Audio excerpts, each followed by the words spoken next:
খেলনা পিস্তল ও চাকু নিয়ে ঢাকার কেরানীগঞ্জের রূপালী ব্যাংকের জিঞ্জিরা শাখায় ডাকাতির চেষ্টা করে যৌথ বাহিনীর কাছে আত্মসমর্পণ করেছে ৩ ডাকাত, জানিয়েছেন কেরানীগঞ্জ মডেল থানার ওসি সোহরাব আল হাসান। গ্রেফতারকৃতদের কাছ থেকে 4টি খেলনা পিস্তল ও 2টি চাকু উদ্ধার করা হয়েছে।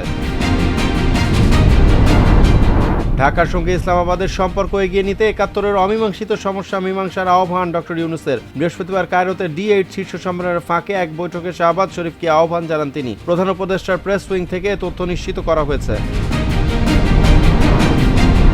বিএনপির ভারপ্রাপ্ত চেয়ারম্যান তারেক রহমান বলেছেন, দল ও দেশের বিরুদ্ধে ষড়যন্ত্র থেমে নেই, সেটি দেশের ভেতর ও বাহির উভয় জায়গা থেকে হচ্ছে। নরসিংদীতে দলের এক কর্মশালায় ভার্চুয়ালি যুক্ত হয়ে তিনি কথা বলেন। বিএনপি ভবিষ্যৎ প্রজন্মের জন্য একটি নিরাপদ বাংলাদেশ গড়তে চায় বলেও জানান তারেক রহমান।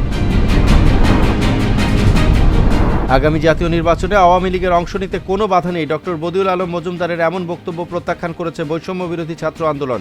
সন্ধ্যায় সংগঠনটির এক বিবৃতিতে বদিউল আলম মজুমদারকে তার বক্তব্য প্রত্যাহারের আহ্বান জানায় সংগঠনটি। বছর শেষের আগেই সুখবর মিলল দেশের বৈদেশিক মুদ্রা রিজার্ভে। সেপ্টেম্বর ও অক্টোবরে আকুর বিল পরিশোধের কারণে রিজার্ভ বেশ নিচে নেমে গেলেও গত 1.5 মাসে বেড়েছে বৈদেশিক মুদ্রার সঞ্চয়। আবারও $20 বিলিয়ন কাছাকাছি পৌঁছেছে বৈদেশিক মুদ্রা রিজার্ভ, জানিয়েছে বাংলাদেশ ব্যাংক। লেস্টার সিটির হামজা চৌধুরীকে পেতে বাংলাদেশ অনেকদিন ধরে চেষ্টা করছে। ক্লাবের পর অনুমতি মিলেছিল ইংলিশ ফুটবল অ্যাসোসিয়েশন থেকে, বাকি ছিল ফিফার ছাড়পত্র, সেটাও পেয়ে গেলেন ডিফেন্সিভ মিডফিল্ডার। লাল সবুজদের হয়ে খেলতে আর কোনো বাধা নেই তার।